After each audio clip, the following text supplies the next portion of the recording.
ನಮ್ಮ ನಾಡಿನ ಜನತೆಯಲ್ಲಿ ರಾಮನಗರದ ಮಹೇಶ್ ನಾನು ಮನವಿ ಮಾಡ್ಕೊಳ್ತೇನೆ. ನೋಡಿ, ಇವತ್ತು ವಿಜಯ ಕರ್ನಾಟಕದಲ್ಲಿ ಒಂದು ಆರ್ಟಿಕಲ್ ಬಂದಿದೆ. ಕಾಮಗಾರಿ ಅಪೂರ್ಣ, ಉದ್ಘಾಟನೆಗೆ ಕಾಯ್ತಿರೋ ಕಲ್ಲುಗೋಪಲ್ಲಿ ಸರ್ಕಾರಿ ಶಾಲೆ, ಕಾಡಿನ ದಾರಿಯಲ್ಲಿ ಮಕ್ಕಳ ನಿತ್ಯ ಪಯಣ ಅಂತೆ. ನೋಡಿ, ಅದು ಬೆಂಗಳೂರು ಮೈಸೂರು ಹೆದ್ದಾರಿ ಅಗಲೀಕರಣಕ್ಕೆ ಅವರಿದ್ದ ಶಾಲೆ ಕಟ್ಟಡ ಏನಾಯಿತು, ಭೂಸ್ವಾಧೀನ ಆಗದೆ ಆಗ್ಬಿಟ್ಟು 86 ಲಕ್ಷ ವೆಚ್ಚದಲ್ಲಿ ನಿರ್ಮಿಸ್ತಾ ಇರೋ ನೂತನ ಸರ್ಕಾರಿದು ಅಪೂರ್ಣ ಆಗ್ಬಿಟ್ಟದೆ. ಇನ್ನೂ ನಿರ್ಮಾಣ ಆಗಿಲ್ಲ. ಇಲ್ಲಿ ಚಿತ್ರದಲ್ಲಿ ನೋಡಿ, ಆ ನಿರ್ಮಾಣ ಶಾಲಾ ಕಟ್ಟಡದ ಮಧ್ಯೆಯಲ್ಲಿ ಪಾಕೆಟ್ ರಾಶಿ ತುಂಡೆ ಅವರು ಇವರು ಕುಡಿದು ಎಂಡ ಮಾಡಿಕೊಂಡು ಹೆಂಗೆ ಮಾಡಿದಾರೆ ಆ ಜಾಗನ, ಇನ್ನೂ ನಿರ್ಮಾಣ ಆಗಿಲ್ಲ. ಇದರಿಂದಾಗಿ ಏನಾಗ್ತದೆ, ಮಕ್ಕಳು ವಿದ್ಯಾರ್ಥಿಗಳು ಸುಮಾರು 1.5 ಕಿಲೋಮೀಟರ್ ದೂರದ ಹುಲ್ತಾರ್ ಹೊಸದೊಡ್ಡಿ ಸರ್ಕಾರಿ ಶಾಲೆಗೆ ಪ್ರತಿದಿನ ನಡ್ಕೊಂಡು ಹೋಗ್ಬೇಕಂತೆ.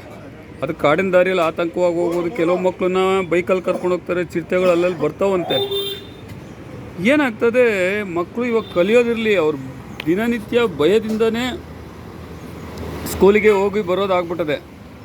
ನಾವು ಅಲ್ಲಿ ಆ ಅಭಿವೃದ್ಧಿ ಈ ಅಭಿವೃದ್ಧಿ ಮಾಡ್ತೀವಿ ಅಂತಾರಲ್ಲ, ಮೊದಲು ಈ ಮಕ್ಕಳು ಭವಿಷ್ಯ ನೋಡಿ. ಇದೇನು ಶಾಲಾ ಉದ್ಘಾಟನೆ ಆಗಬೇಕಾಗಿತ್ತೋ ಆ ಶಾಲೆನ ಪೂರ್ಣ ಮಾಡಿ ಮಕ್ಕಳುಗಳು ಮತ್ತು ಶಾಲೆಗೆ ಹೋಗಿ ಮಾಡಿ. ಅಲ್ಲೇನಾರು ಮಕ್ಕಳು ಮರಿಗೆ ಏನಾರು ಹೆಚ್ಚು ಕಮ್ಮಿ ಆದರೆ ಅವ್ರ ತಂದೆ ತಾಯಿಗಳು ಏನು ಮಾಡ್ತಾರೆ, ಏನು ಕತೆ. ನಾವು ಅಲ್ಲಿ ಆ ಯೋಜನೆ ಈ ಯೋಜನೆಯನ್ನೆಲ್ಲ ಮಾಡೋದು ಮೊದಲು ಅಪೂರ್ಣವಾಗಿರೋ ಯೋಜನೆಗಳಿಗೆ ಮೊದಲು ದುಡ್ಡು ಸ್ಯಾಂಕ್ಷನ್ ಮಾಡಿ ಮಕ್ಕಳು ಸ್ಕೂಲ್ ಮುಖ್ಯ. ಮಕ್ಕಳು ಇಂದಿನ ಮಕ್ಕಳೇ ನಾಳೆ ಪ್ರಜೆಗಳು, ಅವ್ರ ಭವಿಷ್ಯ ಮುಖ್ಯ. ನಾಳೆ ದಿನ ಅವ್ರು ಕಾಡಲ್ಲಿ ಹೋಗ್ಬೇಕಾದ್ರೆ ಏನು ಹಿಂಗೆ ನಡ್ಕೊಂಡು ಏನಾದ್ರು ಚಿರತೆ ಅಟ್ಯಾಕ್ ಮಾಡಿ ಅವ್ರ ಪ್ರಾಣ ಹೋದರೆ ಯಾರು ಗತಿ ಆಗ್ತದೆ, ಯಾರು ತಂದು ಕೊಡ್ತಾರೆ, ಅವ್ರ ಅಪ್ಪ ಅಮ್ಮನಿಗೆ ಯಾರು ದಿಕ್ಕು? ನಾನು ಅದೇ ಕೇಳ್ತಾ ಇದ್ದೀನಿ. ಸರ್ಕಾರಕ್ಕೆ ಇಂಥ ಎಷ್ಟೋ ಅಪೂರ್ಣವಾಗಿರೋ ಕಟ್ಟಡಗಳಾಗಲಿ ಇನ್ನೊಂದಾಗಲಿ ಯೋಜನೆಗಳು ಇದೆ, ಅಂಥವಕ್ಕೆಲ್ಲ ಮೊದಲು ಒತ್ತು ಕೊಟ್ಟು ಮಿಕ್ಕಿದ್ದು ಹೊಸ ಯೋಜನೆಗಳಿಗೆ ಹೋಗಿ.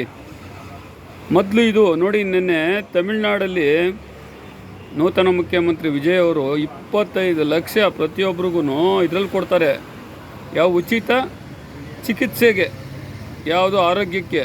ಇಲ್ಲೇನು ಕೊಡ್ತಾ ಇದ್ದಾರೆ, ಇಲ್ಲೇನು ಉಚಿತ ಯಾವುದೂ ಇಲ್ಲ. ಓದ ಅಂತ ಅಂದರೆ ಬೋಳಿಸ್ಬಿಡ್ತಾರಲ್ಲೇ ಆಸ್ಪತ್ರೆಗಳಿಗೆ. ಈ ಥರ ಪರಿಸ್ಥಿತಿಗಳಲ್ಲಿ ನೋಡಿ, ಮೊದಲದು ನೋಡಿ ಕಲೀಲಿ. ಮೊದಲು ಇದೊಂದು ಶಾಲಾ ಕಟ್ಟಡ ಪೂರ್ಣ ಮಾಡಿ, ಇಲ್ಲಾಂದರೆ ಮಕ್ಳಿಗೆ ನಿಜವಾಗ್ಲೂ ತೊಂದರೆ ಆಗ್ತದೆ.